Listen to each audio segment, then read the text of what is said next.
Okay, our quote this morning is from the First Church of Christ Scientists and Miscellany by Mary Baker Eddy, and it is, "The Bible is our sea-beaten rock. It guides the fisherman. It stands the storm. It engages the attention, and enriches the being of all men." The topic is, "I am the great and terrible Uzziah," and our selected readings are from 2 Chronicles chapter 26. The first question is, what does Uzziah's name mean, and did the king go by any other names? Yeah, I found some things. It was a baby Hebrew name meaning God is mighty, and it also means the strength or kid of the Lord. And he also went by Azariah, which is a personal name. Anybody find any other names or any other meanings or anything? That's what I found similar to what you found. Yeah, I found the same thing too. I found that it also meant Jehovah is my strength, and that's of any help. The my means, it's a constant source that he returned to. Maybe that's how it started with him being so successful.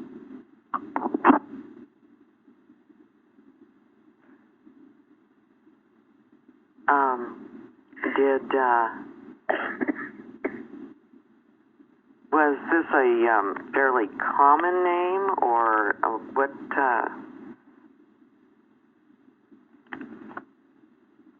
Azariah seemed like it's a common name, not Uzziah. Okay. Okay. In the second question, is there anybody else that wants to add anything? Well, this is sort of a question or thought, but the fifth question, who was Azariah? What did he do? So we're talking about Uzziah there, right? Yes, we're talking about Uzziah. I don't know if we wanted to talk about that next. Is that a background question or? Question number 1 is a background question. And number 5? No, but number 5. I think number 5, the priest was Azariah, and so was Uzziah. Oh, okay. Yeah, later. That comes later. Yeah, it was a trick. I thought also, like maybe Tom is thinking, I thought you meant Uzziah, but then I found that the priest that, reprimanded him for burning the incense is also Azariah. Yeah, he was the chief priest. Yes. Well, there's So two different people here. I thought it was interesting to talk about his. Whose dog's barking? I thought it'd be interesting to talk about, just his overall and his reign, because he was made king when he was 16 years old, and he reigned for 52 years, long time. It said that the first 24 or 28 was with his father. Am I correct? I think that's what I read. Yeah, and where was his father? He was being held captive, wasn't he? Yeah. In the Northern Kingdom. And he was assassinated.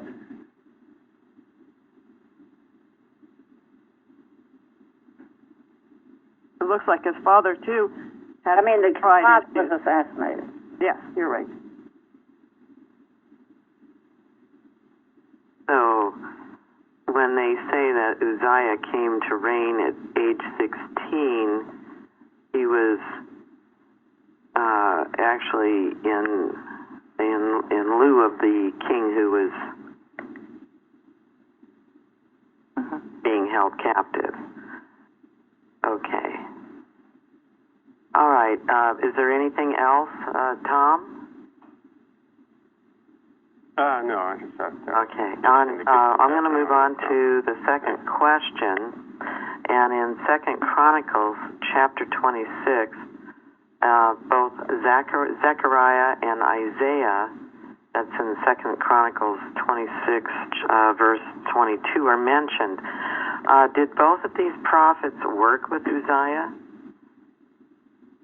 I found that Zechariah was a priest as well as a prophet, and he was a wise and faithful prophetic counselor of King Uzziah.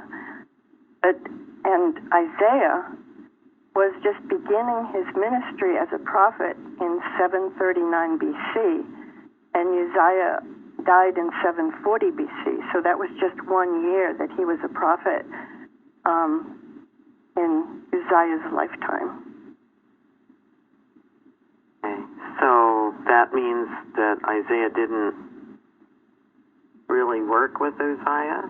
He wrote about Uzziah. It said he received visions in the days of Uzziah, Jotham, Ahaz, Zechariah, all kings of Judah. But he was just beginning his ministry then. So they did overlap just a little bit that 1 year? Yeah. With Isaiah. With Isaiah. Okay. And we don't know much about Zechariah. We know very little about him. In Isaiah, he actually talks about that. It's Isaiah 6. He says, in the year that King Uzziah died, I saw also the Lord sitting upon a throne high and lifted up, and his train filled the temple. And it talks about he, I guess, became a prophet right about then. And he was 20, about.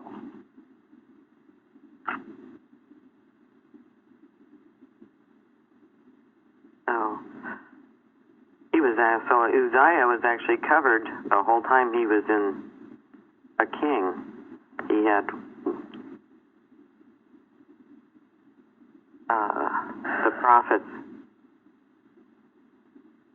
at the beginning and the end.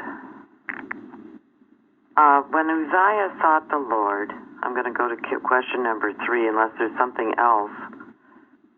When Uzziah sought the Lord, how did God help Uzziah? It mentions a few things.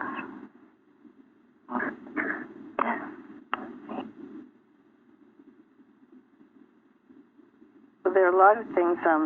Actually, it's verses in 2 Chronicles 26, verses 5 through 15 mentions all the things that God helped him with. He actually helped him build Judah out toward the Mediterranean Sea, because Jabneh and Ashdod, he mingled in with the Philistines that occupied the coast, and he took those places into Judah at that time. Yeah, he did a lot of good. It said that, he walked in the ways of the Lord and he sought God. Did that which was right in the sight of the Lord. And during that time, they had a lot of security.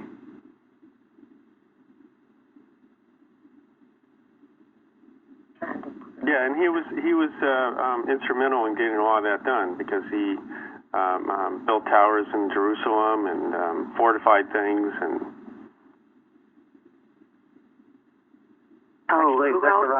Uzziah had developed quite a reputation as a military tactician, and his methods and ways had been studied through many, many years thereafter. But it did say that Uzziah sought the Lord, and even though we may not know much about Zechariah the prophet, we know that Zechariah helped him. So evidently he had the good sense to pay some heed to what Zechariah had to say to him. Obviously they worked together. It was a good thing that he didn't feel like he would go it all alone. But he also invented machinery that would hurl arrows and rocks and everything like that. And he made a lot of advancements. And somebody mentioned the security. That's nothing to take lightly. This is all very remarkable because they made him king when he was 16. That's a pretty young age. And when you're just sort of handed something at such a young age, do people, at that young of an age, do they really sort of understand the responsibility that they've been given, And at age 16, you would be more humble as a lesson. Well, I don't know. Some at age 16, I think, would take advantage of all that power and, do what they want. I think it totally depends on the person, because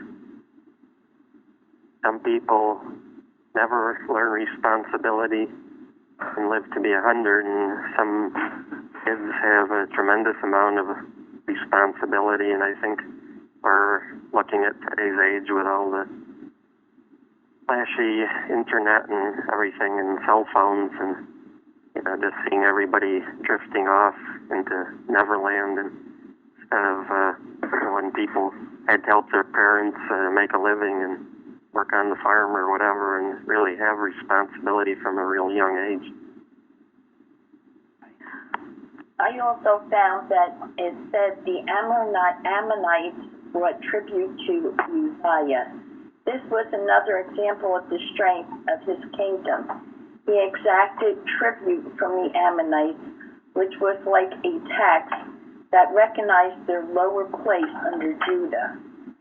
And also that he dug many wells, and he had a strong army. Yeah. Actually, he reorganized the army and re-equipped it, it says. And someone has already mentioned that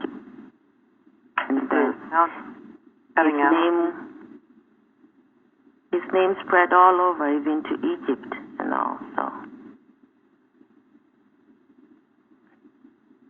Now, I was going to ask another question here. It's a little bit of an additional one. But what else did he love besides,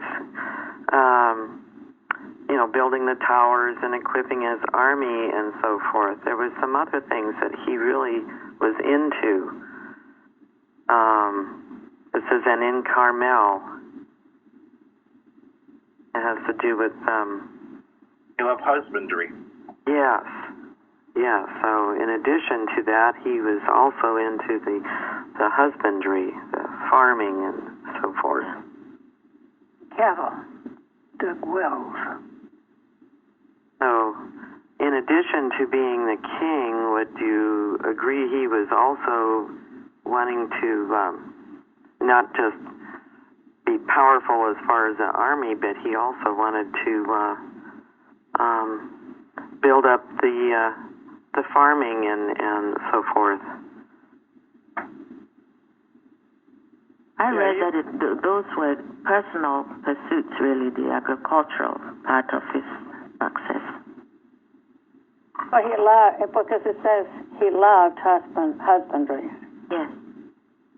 He was quite a remarkable king, because both was he strong militarily and protected the people and made the country safe, but he then helped build the economy up.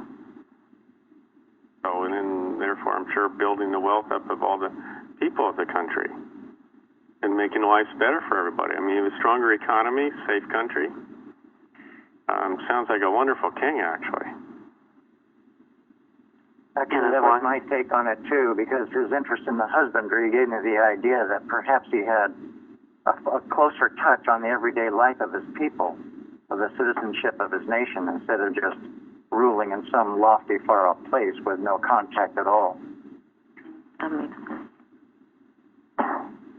And then I think the previous question is so helpful to understanding all this, because,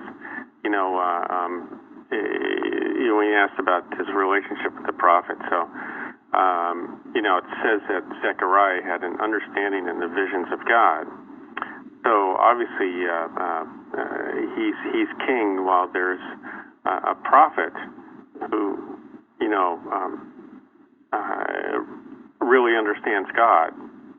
And we see that in the history of the Israelites. It seems to be that there's a king and a very strong prophet, and how the king turns out depends upon how the king relates to the prophet. Sometimes they go after the prophets, sometimes they listen to the prophets. And one of them even married the prophet's daughter, didn't he? That would be Hezekiah married Isaiah's daughter. Here now, okay. So I think what it kind of tells us is that, no one does things alone, No man is an island. No.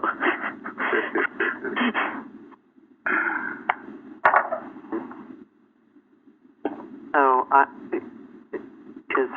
shall I go on to question number 4?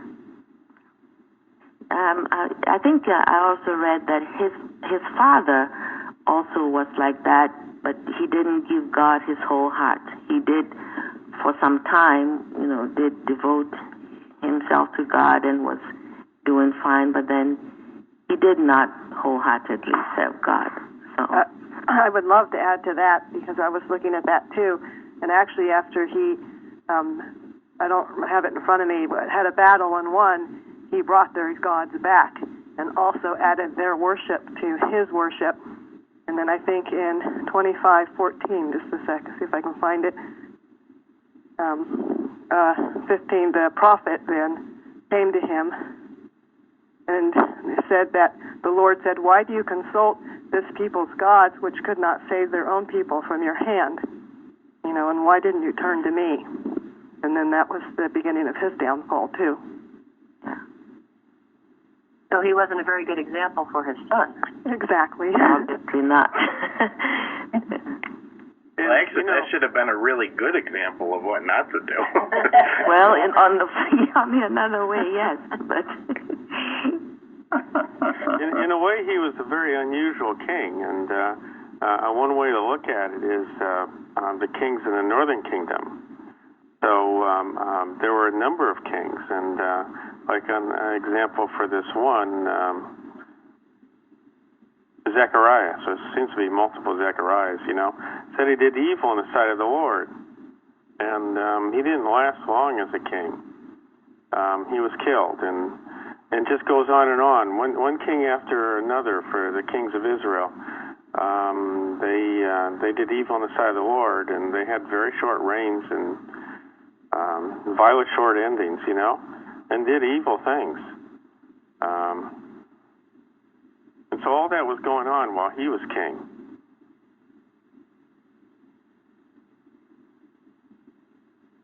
They must not have been taught how to deal with animal magnetism.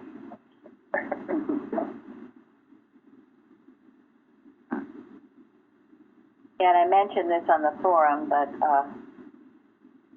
I had talked about Columbus and how they had found these books written early about him, and how he was so devoted to God, and in his quest to find the Indies or find the New World, which is what it turned out to be.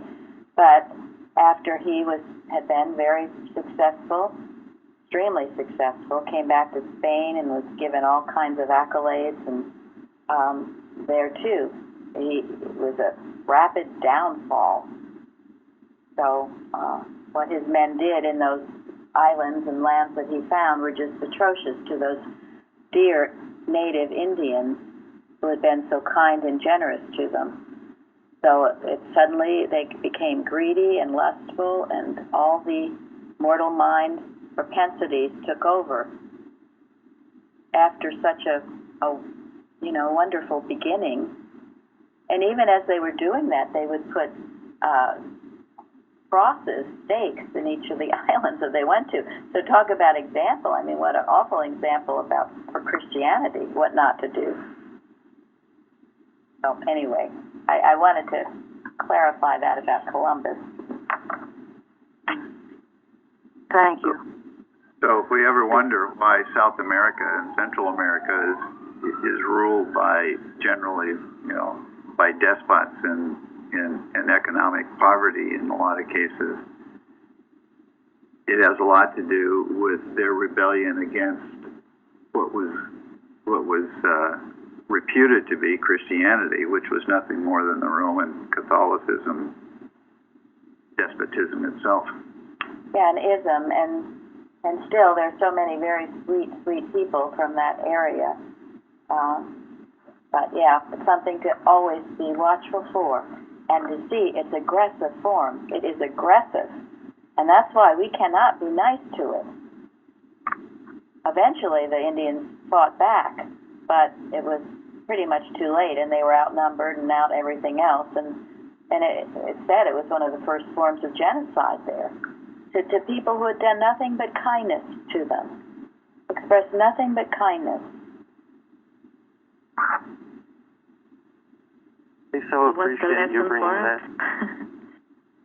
I'm sorry. I appreciate you bringing that out, because that was one of the things I was actually going through my mind, even with Uzziah, was that it's one thing to fortify and have a strong internal defense, but does one have to go out and conquer other people to do that? Well, the Spaniards felt they had to, yeah. Well, I understand that, but I'm just saying that it's not very moral. So I'm very glad that was brought out. Yep. No, it isn't, and it was all the gold that they could get and bring back, and all searching for power, place, position, and then the lust. I mean, what they did to the women of those islands, it was barbaric. And yet, starting out on what would seem to be, from everything we read from his journal, a very pure and God-given motive.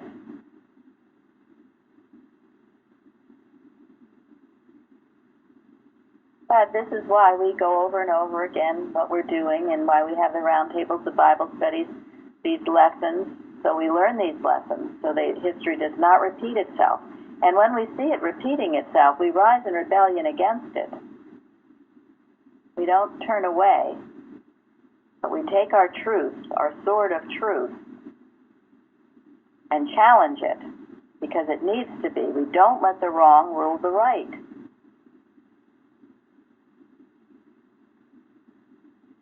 Well, I don't know if I should say this or not, but I saw an exhibit recently here of the Civil War era, and there were wonderful photographs of the Indians when they were being pushed out to reservations, and they were the saddest looking people dressed in their finery.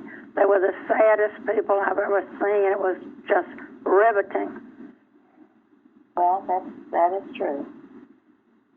And we cannot go back in history and change what was done, but we can determine not to let that happen again to our very best of our ability. Now, that was many atrocities committed there, too. So it's the nature of mortal mind. It's the Adam dream. That's how it is. And that's a few weeks ago, Gary was bringing out the fact that it is a murderer. It is a killer. That's what it does. It kills. That's the nature of it. And all it can do is destroy itself. But we must not be naive to this tendency. We must not turn our backs on it. But it must be destroyed and handled completely, utterly. And we can dismantle it with the truth. Because all of these things are beliefs. The belief system. I mean, the ISIS, the terrorism, it's beliefs. Tomorrow I'm going to tell this story, a beautiful story that I heard the other day, a true story about a Muslim who converted to Christianity and what he went through.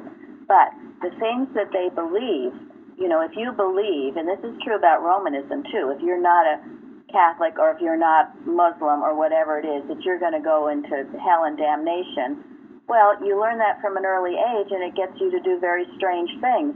It is not the truth. There's no biblical truth to it. So we can dismantle it as a false belief, but we must be relentless in this work.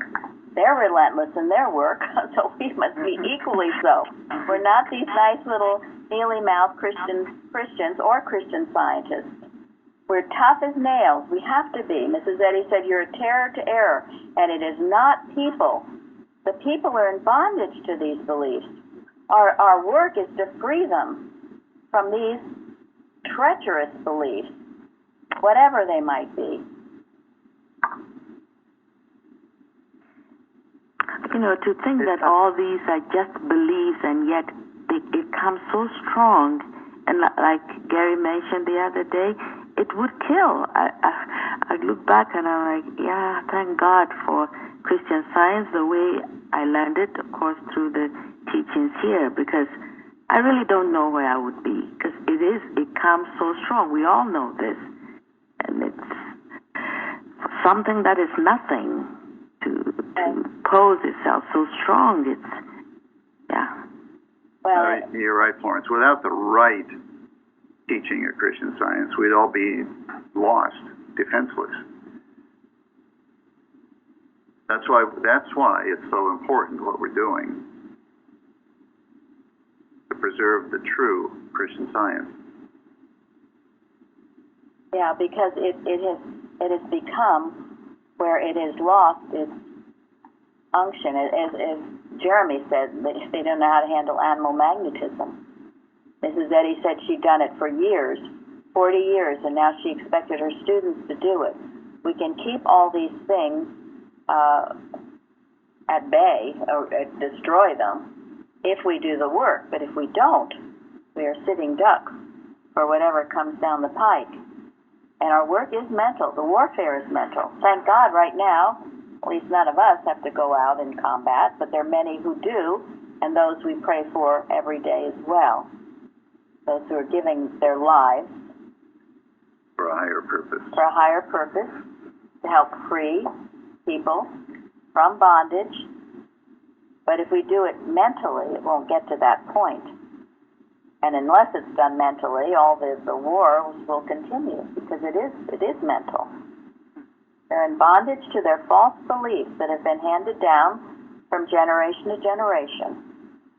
And so we free them, but we are tough with those beliefs. So one thing you have to remember is that you have relayed to us newer people and the things you've had to stand against in keeping Plainfield open. So your warfare has been just as tricky and treacherous and would have ended in mortal death if you hadn't learned how to handle the error mentally. So you're right on the front lines. Whether you're dodging bullets or dodging mental things, it's the same thing. Thank you very much, man. That is true. It is true. And some of us, we've been here so long, we've gotten so used to the combat that it's just part of what we do and what we are. And all of you are learning that. You're taking up the cross, and I feel it. I feel it in you. You've been responding to these classes, roundtables, studies, and you are taking on the work. And it is wonderful. Florence and I have talked about it, to feel that energy of you doing it now. The more we have, the better it is. But it's never been large groups that have won the war, this war. It's never been, because it's a fewness and faithfulness, and it requires a dedication and an understanding of what's going on. You know, I sometimes I walk the streets and I feel like we have to protect the innocent, all these innocent people that don't know what's going on. You know, that are just leading their lives and little children playing, and, you know, we have a huge responsibility here if we have this understanding how to use it. And it's a sacred trust. It is a sacred trust. And as far as I'm concerned, if you're here, you've been called upon to do this work. And God blesses you and protects you and keeps you in it. Yeah, absolutely. Because this understanding is lacking even within Christian Science. Wow. That's right. Amen. The idea that you have to be loving all the time. Well, it is loving, but it's loving. It's not human. And it's a tough love. So I didn't mean to get that far out, but this is how we're applying for now. I think this is so important because it just brought to mind the article I read, which was such a tragedy that in Afghanistan, soldiers who were brought out and tried to stop the local Taliban warlords from committing atrocities have actually been reprimanded and squashed by our own military higher-ups because those people are our allies and we can't tell them what to do, which is to be moral. Well, and that is some of the trouble, too, because we don't know the good guys, the bad guys, who this or that. Only God knows, and that is why in our prayers, if they're really not directed. I love our original watch that Mrs. Evans gave us about anything, anyone, anybody who would try to interfere with God's work in our church, in our community, in our nation, in our world. And then she's tough on it, will be cast into a lake of fire and a night without a star. And we have every right to do that because God's work cannot be interfered with. Okay. So it gets back to the importance of our watches, doesn't it? Because this is Eddie says that these false beliefs are not eradicated with guns or with swords or with bullets. That's not what is going to win the war. What's going to win the war is the sunlight of truth shining so brightly. What is impossible to men is possible to God. This is God's battle. And it's a battle against false beliefs. And really, when you think of it, you think of how truth is triumphant through all these years. Truth is always triumphant. Truth is the victor, always, sooner or late. But we can change the course of history by doing this work. There's no reason why we can't get rid of terrorism. Why not? We should take that challenge. We should take it on. So I think this is a good example that we read about Uzziah and what I mentioned before. He was king at a young age, and if you look to the northern kingdom, they did evil on the side of the Lord. So those are the examples that he got, He could have turned out differently, And fortunately, and probably it's not really fortunately, but there was a good prophet there, and he listened to that prophet, and you see what he did. I mean, really, I think if you're young and you see what's going on in a nearby country, I mean, sets the example. Why wouldn't you do evil stuff? Be so easy. Everybody else does it. When I looked up his name, I found that his name meant God is my strength and God is mighty. Yes, I did too. Yeah.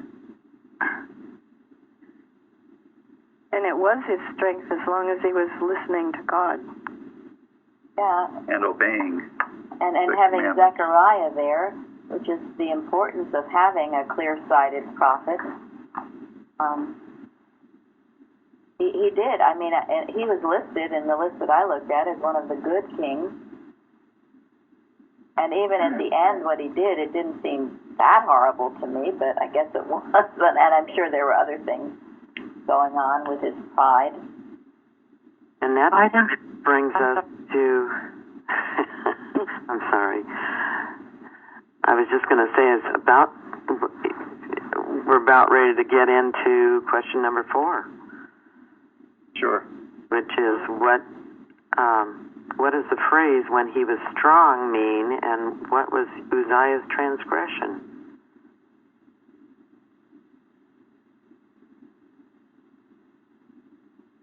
Pride. I would think when he was strongest, when he lived the name, God is my strength, was listening to the prophets and going accordingly. And then, of course, you lose it whenever you think you've done something. All the achievements, pride of achievement, popularity, is what brought him down. Thank you. Yeah, my reading of this was that when the phrase "when he was strong" was the beginning of his downfall. In other words, I think didn't it refer to the time that he was about to go into the temple and burn incense? Well, it's interesting because the strong starts out with what Florence said. He was strong in God. But when he was strong in God, it became manifested in many other ways, where his army was strong, he had success everywhere. And then something weird kind of goes on, doesn't it? It says his heart was lifted up to his destruction once he was strong. Yeah, well, yeah, because no longer, see, this is the little thing that goes on. No longer was he strong in the Lord. He was strong in his own eyes. There was some shift that went on. This is with Columbus. There was a shift that went on. To the human rather than God-directed. Yes. Yeah, I translated this to mean arrogant. Yeah, Yeah. I thought one morning he looked in the mirror and just said, "I'm the man." I'm the man. Watch out for that one. Exactly. He was king, and so, Could do anything. Right, and all these do things anything. happened. All these things happened, so he came up with his own short list. Well, except that the priests, though, were kind of independent of the king. He didn't, it wasn't like he actually had absolute authority over everybody. The priests were kind of somewhat independent. So he wanted all power. He wanted to be the high priest, Mm-hmm. So he's king. Well, he should have the highest offices of everything, not just most things.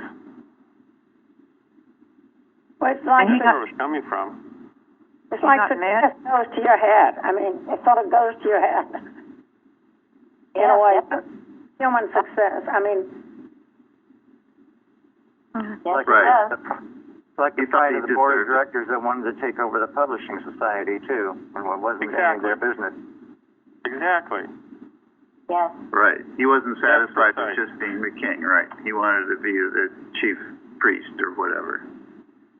Matthew Henry said, that which was at the bottom of his sin was pride of heart, a lust that ruins more than any other whatsoever. Mm-hmm. It was mentioned earlier that nobody is alone, and when he was working with Zechariah, he was safe.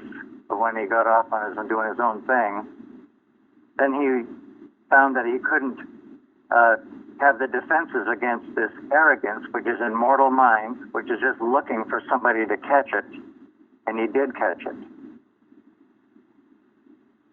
Can't go off all alone. That's why our accountability within the church, because if people start getting too heady, it starts to stick out like a sore thumb. Go ahead. I just wanted to say that. I'm sorry. Go ahead, Shardy. Go ahead, please. The big lesson for me was you can do what you think are mighty and wonderful things, and it doesn't take much to fall away, so you have to watch every single minute. Very good. It doesn't take much. Obviously not, because we seem to happen so often. Spurgeon said, and I made me think, and of course, age is don't attribute a lot to age, but he said it usually happens to people, in the middle of life toward latter stage. And so why would that be? It's because they become prideful of their accomplishments. And so it grabs them. And they can have done great work, as Uzziah had done. Reminds me of Mrs. Eddy saying tear or triumph harms. And the triumph is more harmful because you think you're doing something, and that's when you lose everything. There's no God. Absolutely. We have talked about the movement, the CS movement, where people have become successful, they've been healed, their pocketbooks are full, and then they don't need God anymore. They don't really care what happens to everybody else. We don't know what happens to them. They just appear. That's why to have a group of earnest workers who will not be taken off is no small achievement.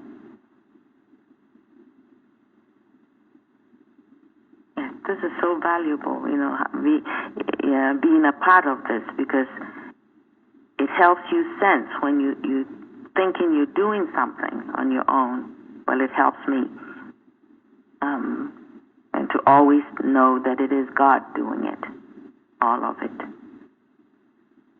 Yeah, I think that's the key, Warren. It also tells us to accept what God has given us. He had a lot, and he kind of lost his relationship with God, and that was he wasn't accepting in what God gave him. I mean, it's easy for us to find some sort of complaint, but instead of complaining about maybe something could be better or we're lacking something, but we just say, no, stop. What do I have that I'm thankful for? Let me accept what God has done for me. And, you're happy then with what you have, because what's important is your relationship with God. Thank you. Threw that out. Very good. That's very good. The very essence of a lot of this. Because you will, if you're really practicing science, many blessings do come. But it's what you do with them. And, we were taught here always, whatever you get is always to do God's work better, to be more devoted, not to take your money and, go off to the, I don't know where, have a jolly old time. What are you going to do with what God has given you? Always remember it's God. And I was kind of curious about Uzziah because, his transgression humanly didn't seem to be a horrible thing. It's not like he went out and, killed people or raped people or anything like that. He went into the temple to burn incense. But the reason he became a leper, it was a pretty severe punishment. But it was the pride. Exactly. He had been very useful to God. He had been faithful. He had a lot of potential to do a lot of good. And it seems that the more potential someone has to do good, the greater understanding that they have, the greater the position that they're in to do really good things for mankind. When they go sideways, the punishment seems to be greater for those who have the most potential or have in the best position to do something. That's a really good point. When they abuse that position, when they abuse that potential, the punishment is much greater for them than for someone who doesn't. That's a very good point. Yes. True, because that explains it. And of course the idea too, he was taking over a priest's job, thinking, that he had this great understanding, and he was overstepping his bounds. And then when he was spoken to, he was furious. And you know that this didn't just one morning happen, that this pride thing was building and building and building in him. It never just one morning happens. And it's also why what does Mrs. Eddy say about whom the gods would destroy, they first make man. Right. Yes, and if anything gets you irately mad, it usually shows that there's some error lurking within you that has been hit. Better watch it.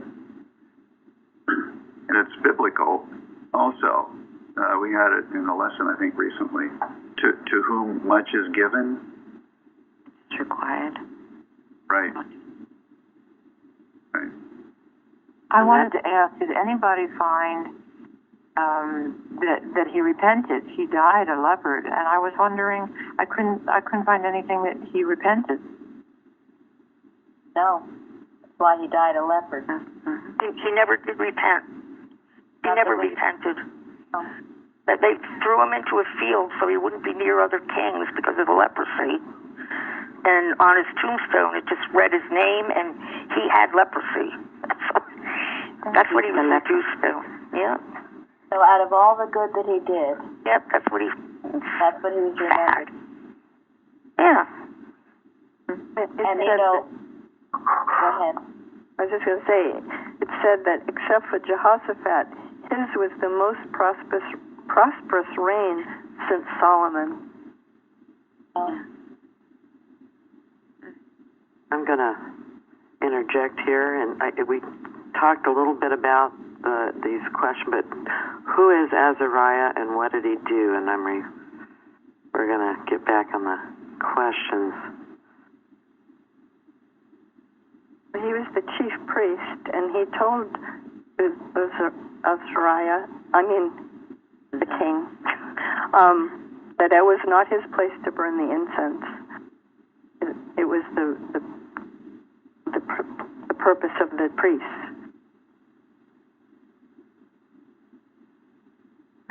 He rebuked his pride. Because of that, Uzziah got really mad. And you know, it always sounds in the Bible that it's a God that strikes down this person with leprosy. It always makes it sound like it's God's fault. Whose fault is this? Your own. Was his human mortal mind. Yes. The error destroying itself. And I always find it interesting, and I know it's true in my own experience. The punishment always fits the crime. There's nothing more humbling, I would say, or more devastating in a way than to become a leper.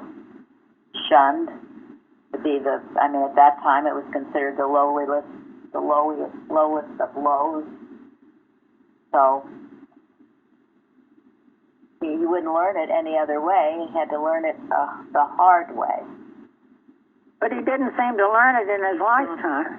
No, he didn't. That's sort of sad. That's really sad. I mean, repentance is so important to salvation. And that's when you be careful, because you see it, and I've seen it with myself too. When you get really prideful and you get on this path, and you just refuse to turn. You refuse to admit. If you have to tell anybody you did the wrong thing, heaven forbid. So you just get the bit in your teeth. Yep, and you keep pushing, and you get farther and farther out there. And at times, it would seem that there's no return. There's no return. There always is, however, but you will probably feel like there isn't. And that's because you've got to swallow your pride. For a lot of people, pride is a hard thing to swallow.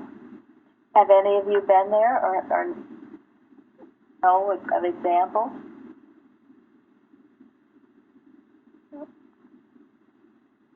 Yep.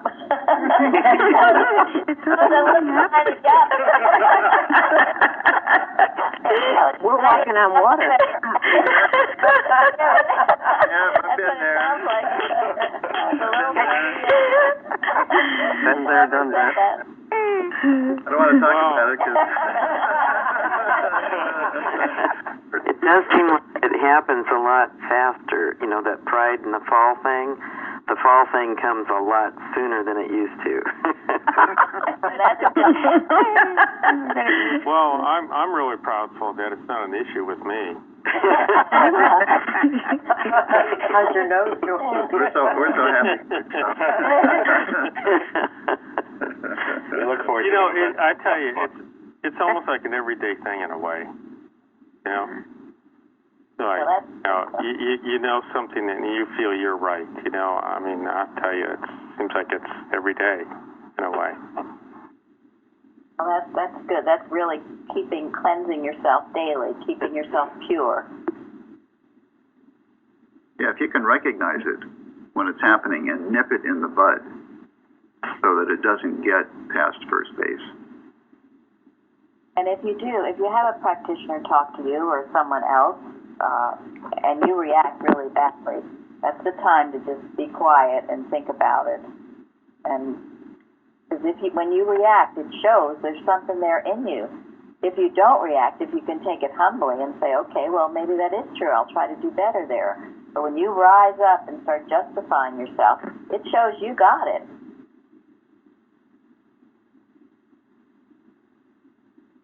Like my testimony said on Wednesday when I was traveling and I was obedient to God, and then I got near home and I got the thought to turn down the road, and I said, oh no, I'll go the next exit because it's closer.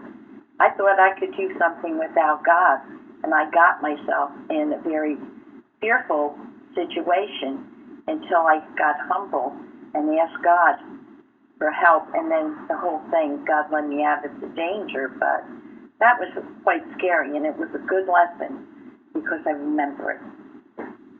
Thank you. Yeah, it's good to remember these lessons.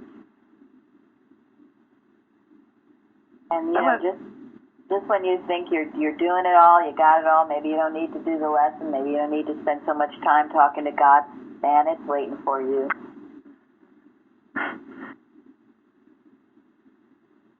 True. Who else? Someone else is about the truth. Is it Linda? Yeah, I was just going to add, this class was really wonderful, and it helped me understand what I'm reading in a lot of Carpenter's books. He talks a lot about Mrs. Eddy was very alert when she felt she was being robbed of her spiritual sense, and we are so fortunate that he took the time to write all these things, because and now I understand when we talk about this is what she was doing, was defending herself or being alert, and she's such a wonderful model. I mean, how amazing is it, how much she did for how long, and she was not taken off like any of these people in the Bible. Thank you. That's a wonderfully important thing to see. Wow. Absolutely. Because she sensed the thought of everyone around her in her home. She sensed the need of the church itself. She was always correcting people. She was always writing directives to the directors in Boston when she sensed the need, because she could feel the danger. She stayed her course. It wasn't she could have been overcome with pride and look what I've got. And, even her house at Chestnut Hill, she called it splendid misery. She knew that in itself didn't give any joy or peace or contentment or anything. The place she had to live to do the work. So that's why when people call her greedy and all of that stuff, they have no idea what they're talking about. And when she first moved in, her bedroom was too big, and she ordered them to make it smaller.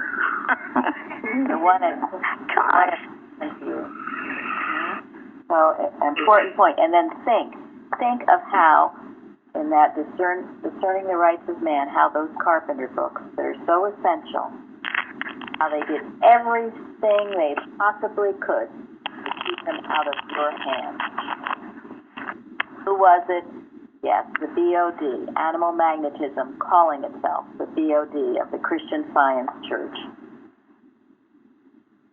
And such an example as she is for all to look to, it will tried to turn her upside down. She's just a woman who developed some ideas and put out this thing. This is what you read. It's just horrible. We have to, live the truth as best we can so that this truth can be seen everywhere. It's the only thing that will save this world. Thank you. Right. Yeah, Tom sent me something recently about it was some lecture or something. Yeah, what did they call her, Tom?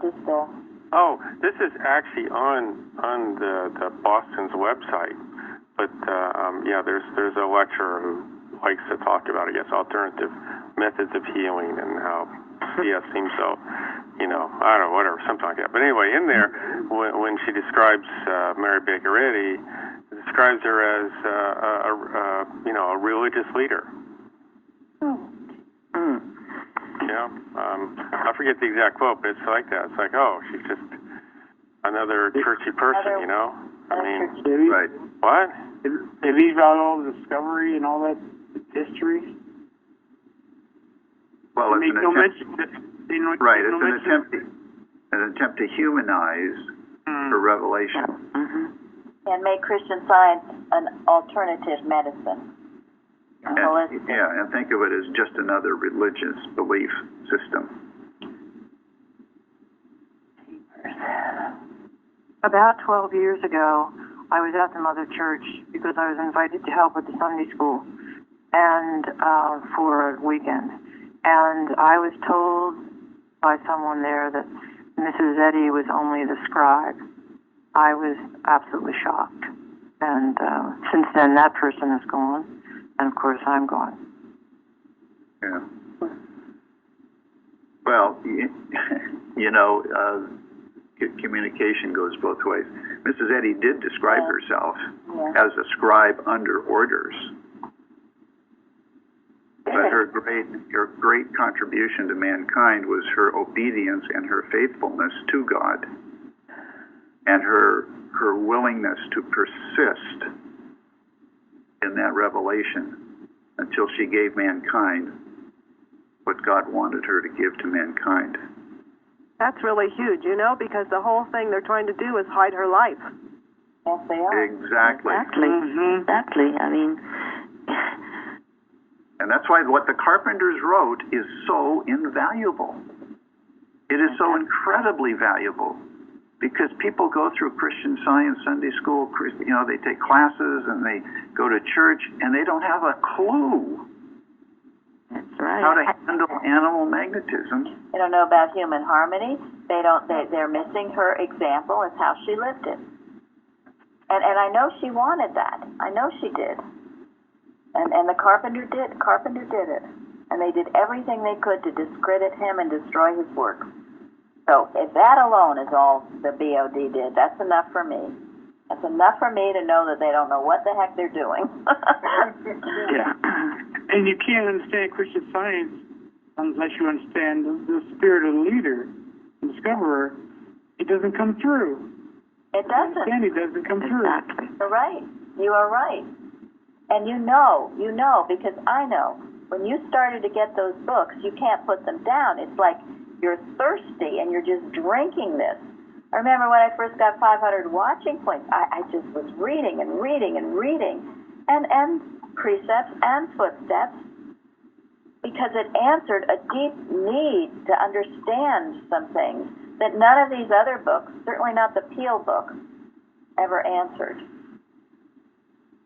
And these other comments are a total disregard for the preparation it took for her to receive the message and be the scribe. Their accusation she was the scribe, that is a huge position. Who in the history of humanity, since Jesus Christ himself, was able to step into that position? Not one. Yes. A scribe under orders, meaning she was a humble servant of God. And if it's taken out of context, or just, the person who says it doesn't understand it, then it gets mutilated. But the true sense of that is highly important. She was God's messenger to man. And one is a human way of saying it, and the other is a spiritual. Exactly. Yes, absolutely. Very good. That's Yeah. exactly right. And she said that at a time when people were literally idolizing her. The same thing happened to Jesus. People idolized Jesus, and he kept saying, "Listen, of mine own self, I can do nothing. It's God working in me." And that's what she was, that's what she was dealing with as well. Was doing all these wonderful things, and people were idolizing her. She knew what a dead end that was. And so the main theme of this lesson is without humility, you have no at-one-ment with God. You can't be one with him unless you've got humility, the lens and prism. And that is certainly the story of Uzziah. Oh, I found the quote, so I guess that's pretty right on. So it says this on the Boston's website, that she's a, quote, a respected American healer and religious leader. Oh, my Lord. Totally misses the point, doesn't it? That makes it human, entirely human. Yes, it does. Right. And acceptable to the human mind, which is what they're looking for. And by saying that, they don't respect her. No, they don't. They don't. They have no concept of who or what she is. And if you read that enough, and if that's what you get, well, that's what you think. If you don't know anything about her, if I didn't know anything about her, I'd say, oh, yeah, she's just some nice lady. Let's look at her cause now. It's really hardly anything left of it. She didn't do much. And pretty soon she just flushed out of the picture.